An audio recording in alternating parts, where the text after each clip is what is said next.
The valley of Elah shook with fear. Every warrior in Israel, men who had survived battles, men who had faced swords and arrows, stood frozen on a hillside because of one man. He stepped onto the battlefield each morning like a moving mountain, armor blazing in the sun, footsteps cracking the earth, a spear thicker than a weaver's beam resting effortlessly on his shoulder. Goliath of Gath, champion of the Philistines, a giant who had never been defeated. He pointed his blade toward Israel's camp and roared, "Send me a man.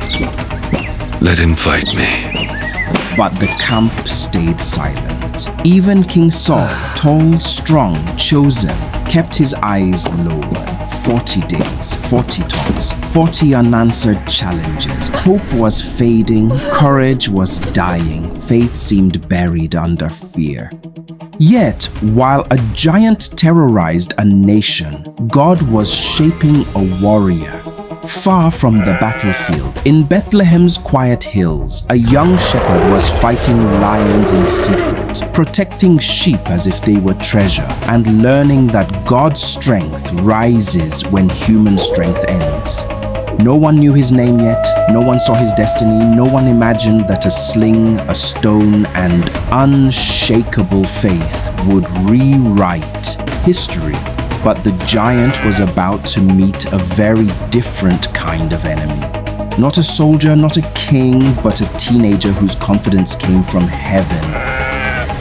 This is how a shepherd stepped into a valley and walked out a legend.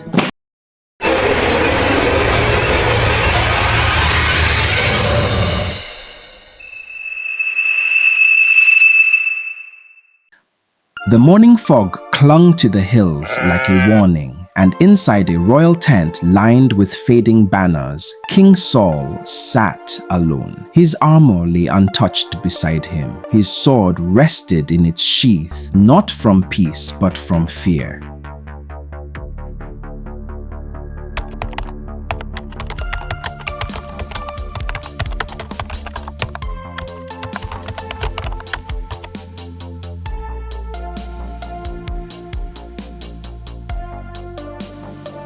Outside, the Israelite soldiers moved in uneasy silence. No one laughed, no one sang.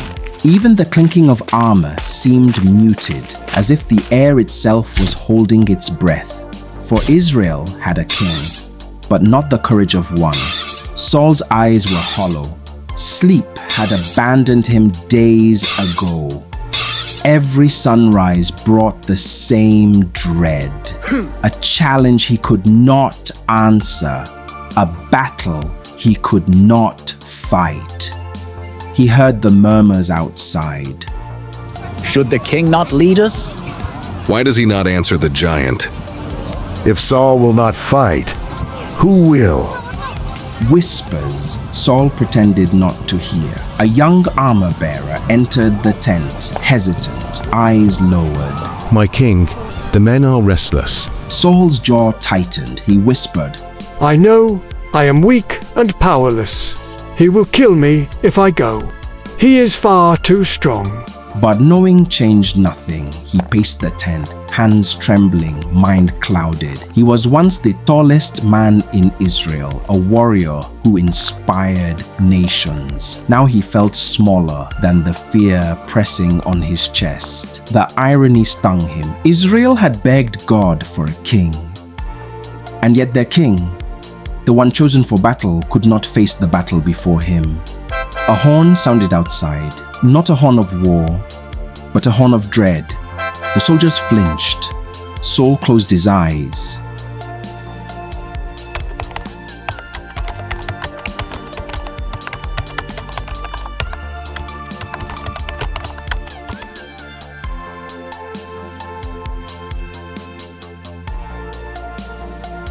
It meant one thing. The giant had stepped forward again. His booming voice rolled across the camp like a curse. Men froze where they stood. Saul sank onto his throne, the weight of his crown heavier than armor.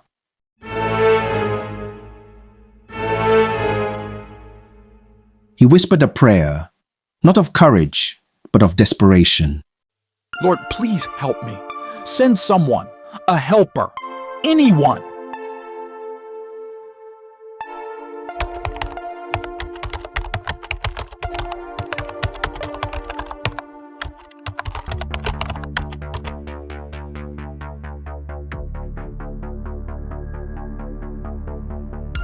But Saul didn't know that the answer was already on the way. Not through a warrior's gate, but along a quiet road from Bethlehem, carried by the footsteps of a shepherd boy who had no idea destiny was waiting for him.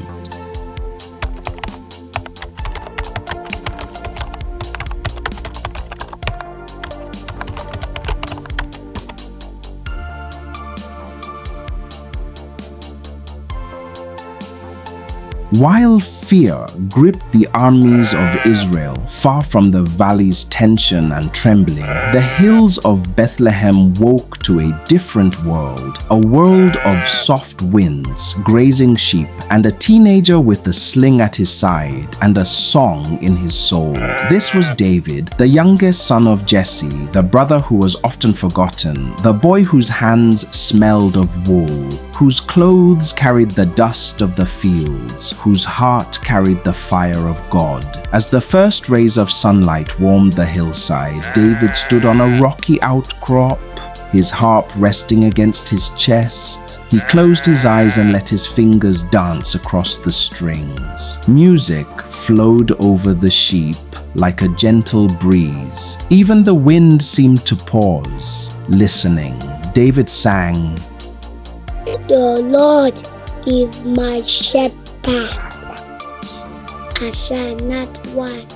He wasn't rehearsing, he wasn't performing. This was worship, simple, honest, intimate.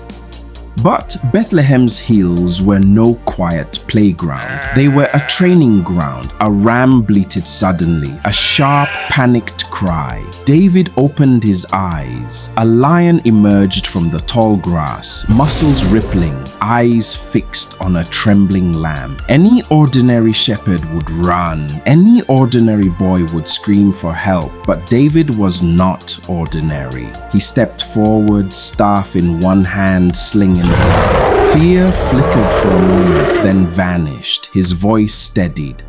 "Not today."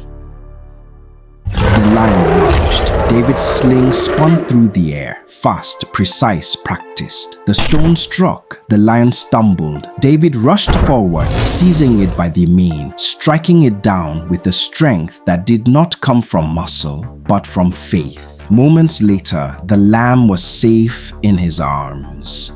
David wiped sweat from his brow and whispered, "Thank you, Lord Jesus." David also fought off a bear from his father's sheep, and he did not know it, but every battle in the hills, every lion, every bear, every lonely night under the stars was shaping him for a fight that would echo through eternity. For while Israel trembled before a giant, God was preparing a shepherd to become a warrior. Not with armor, not with pride, but with trust. And destiny was about to knock on his father's door.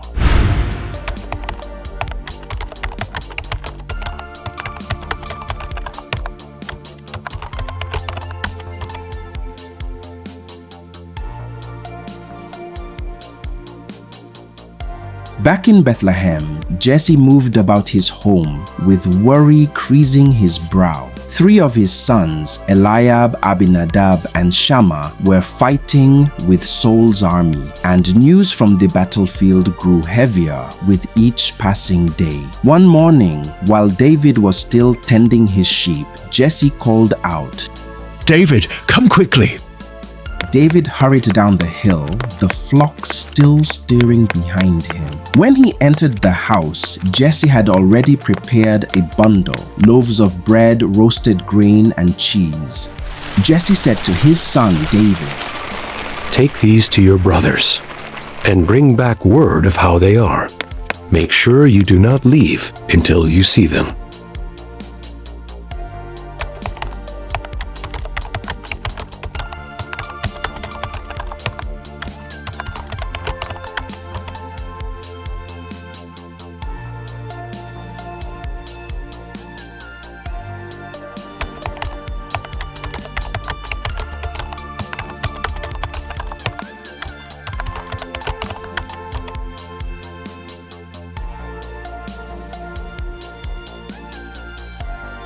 David nodded immediately, not out of duty, but out of love.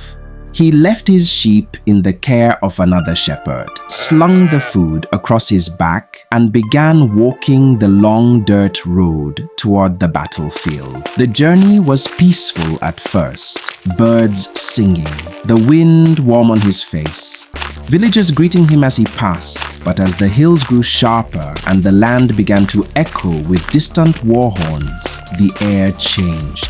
David approached a ridge, and suddenly the stillness broke. Shouting, metal clashing, footsteps thundering in retreat. He rushed forward and reached the Israelite camp, just in time to see soldiers scrambling, faces pale, armor rattling as fear overtook them again. David blinked in confusion. Please, what's happening? Before anyone could answer, a roar tore through the valley, so loud, so deep, it made David's heart jolt. He had never heard a voice like that. He climbed to a vantage point and then he saw him, a massive figure standing in the sunlight, towering over every warrior on both sides. The ground seemed to bend beneath his steps. The giant was shouting, Send me a man. Let him fight me. David's breath caught, not because he was afraid, but because he couldn't understand how an entire nation could tremble before one man. This was the moment that would shift David's destiny forever. He had come to deliver bread, but he had just stepped into God's battle.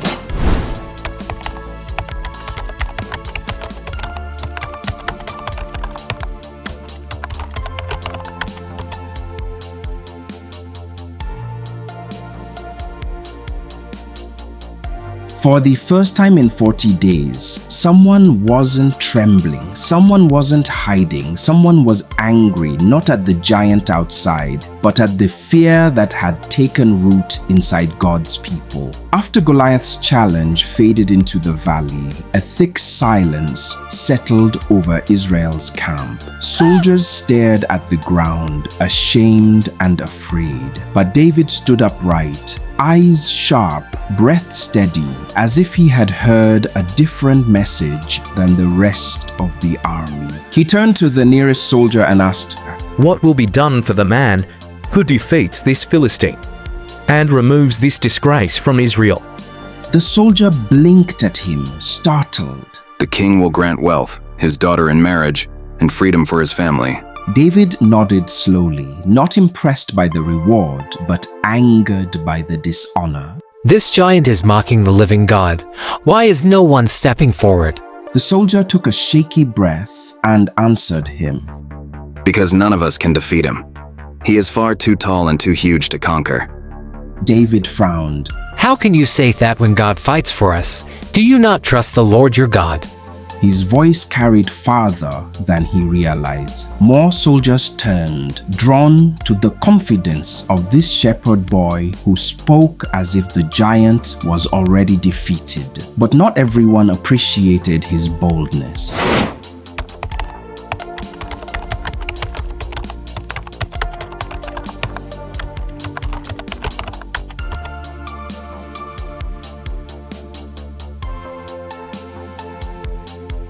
From the edge of the crowd came a familiar voice, sharp, irritated. It was Eliab, David's oldest brother. He marched toward David, face flushed with anger. He snapped at his younger brother.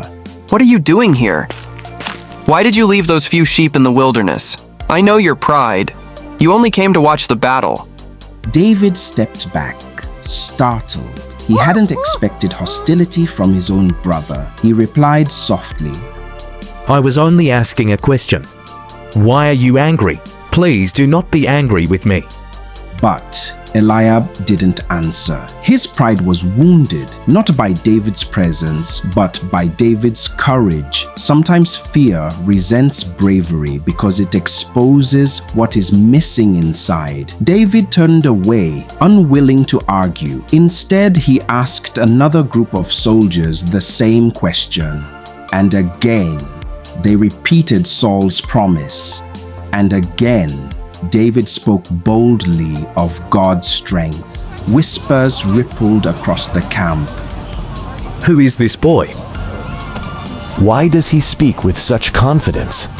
Where does he get this faith? Words spread quickly, like fire catching dry straw.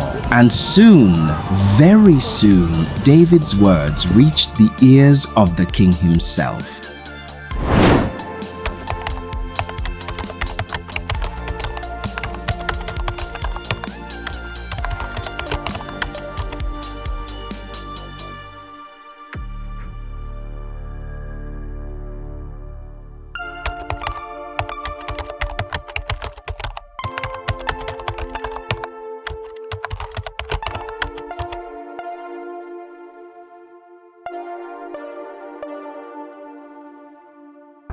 Inside Saul's war tent, the air was heavy with incense and fear. Maps lay scattered across a wooden table. Helmets rested in corners. The king's armor stood unused on a stand, quiet proof of his reluctance. A soldier entered, breathless. My lord, there is someone willing to face the Philistine.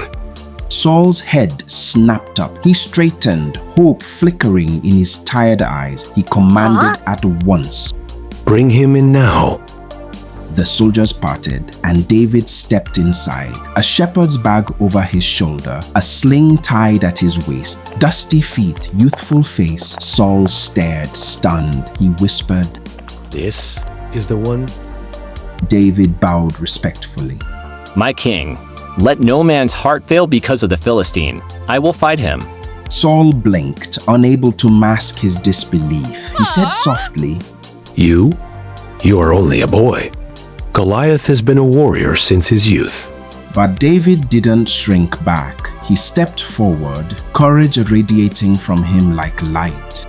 My king, when a lion came to steal my father's sheep, I chased it down. When a bear rose to attack, I struck it and rescued the lamb. He paused, letting the words settle. The Lord delivered me from them both. He will deliver me from this Philistine. Saul looked into David's eyes and for the first time in weeks saw something he had forgotten existed. Faith. Not trembling, shallow faith, but deep, immovable confidence rooted in the God of Israel. Saul exhaled slowly, the weight of leadership pressing on him. If he could not fight the giant, perhaps God had chosen someone who could. He nodded. "Go, and may the Lord be with you."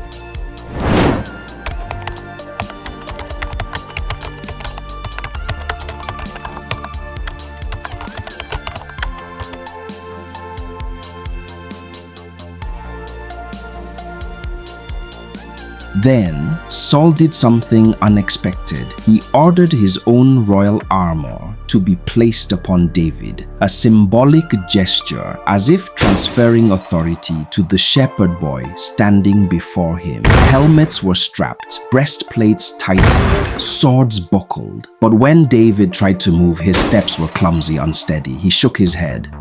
"Please, I cannot fight with this. I am not used to it, it's too heavy." Slowly, he removed every piece of armor until he was once again the shepherd God had shaped in the hills. He took only what had always been enough: his staff, his sling, and the confidence that the battle belonged to the Lord. As he turned to leave, Saul watched him walk away. A boy stepping into a valley that had broken the courage of grown men. But David did not walk like a boy. He walked like a warrior heaven had chosen.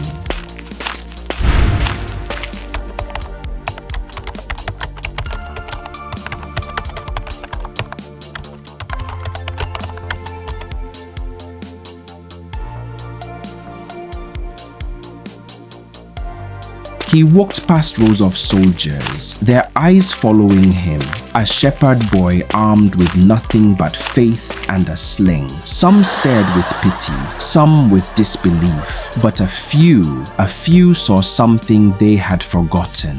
courage. David made his way down a narrow path to a small brook that ran through the valley. The water trickled softly, a peaceful whisper against the chaos of war.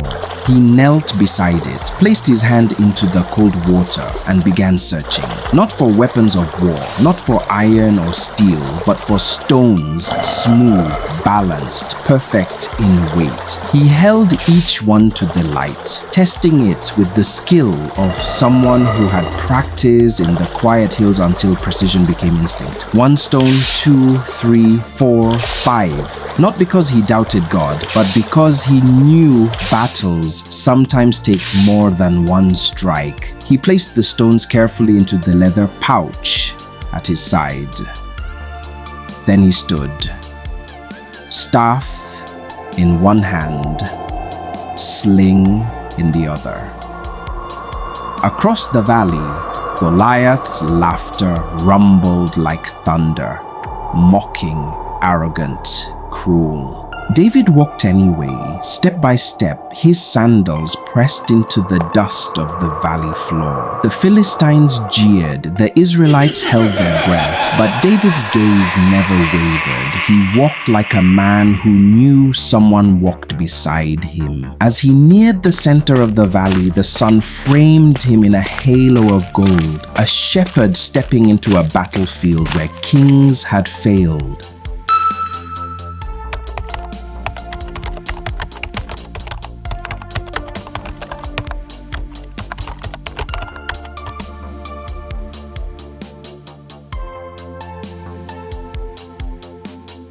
Goliath saw him coming and roared with laughter. He bellowed, "Am I a dog that you come at me with sticks?"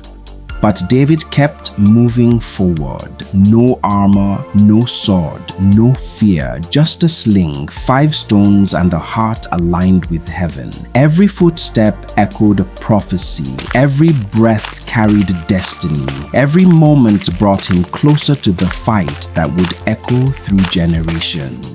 The valley had waited 40 days for a champion. Now he had arrived.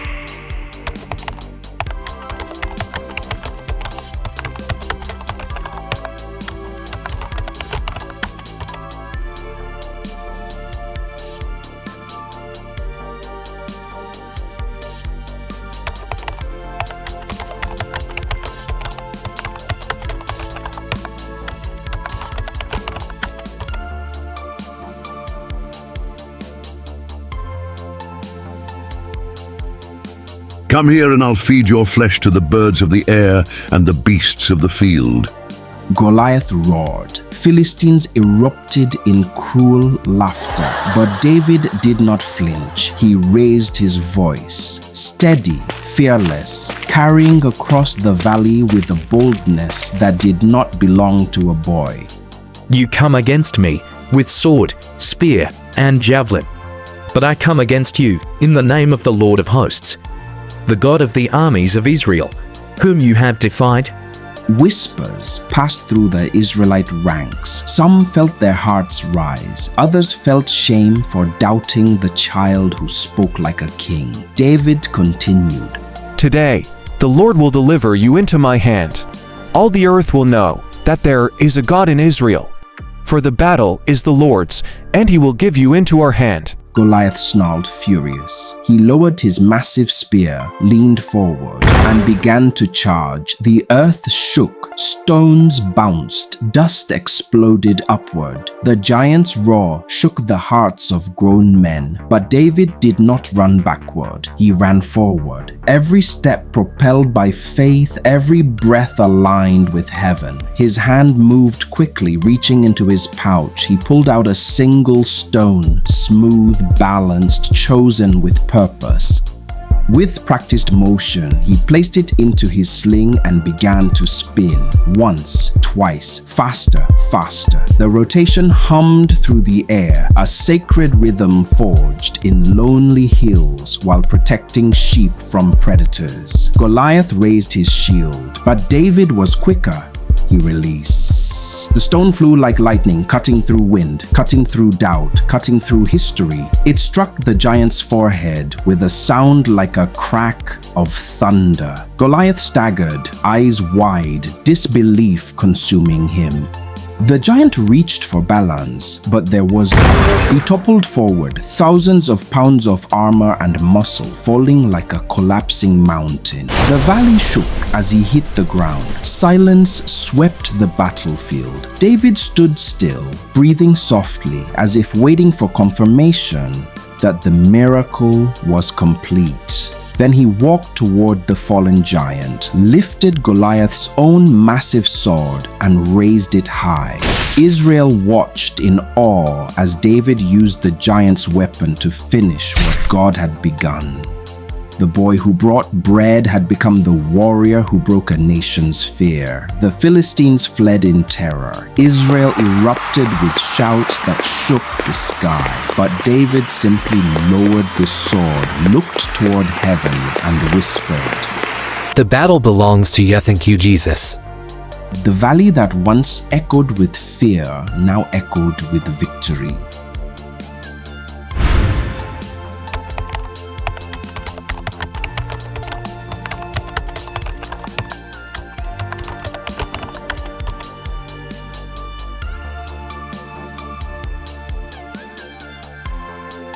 The moment Goliath fell, the valley erupted. Israel, once frozen in fear, exploded into shouts of triumph. Warriors surged down the hillside, chasing the fleeing Philistines all the way to the gates of Ekron. Weapons that once trembled in their hands now flashed with renewed courage. But while the army pursued victory, David stood quietly beside the fallen giant, a shepherd surrounded by the echoes of a miracle. When the battle finally stilled, David was brought before King Saul.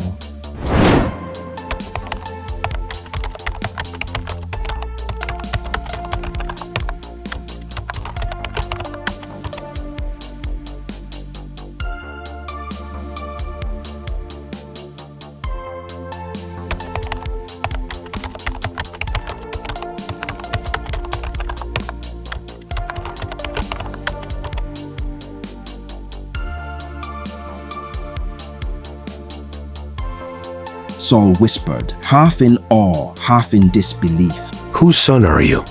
Tell me, who is your father?" David bowed gently and said to him, "I am the son of Jesse of Bethlehem." In that moment, Saul understood. Israel's future had just changed. The giant was dead, and the shepherd had risen. David walked away from the battlefield, not as the strongest, not as the biggest, not as the most experienced, but as the one who believed. The Valley of Elah teaches us this: when you dare to step forward with faith, when you refuse to run from your giants, when you believe that God stands with you, impossible things happen. Giants fall, destiny shifts, and an ordinary life becomes extraordinary. Because with God, even a shepherd can become a king. Thank you, Lord Jesus.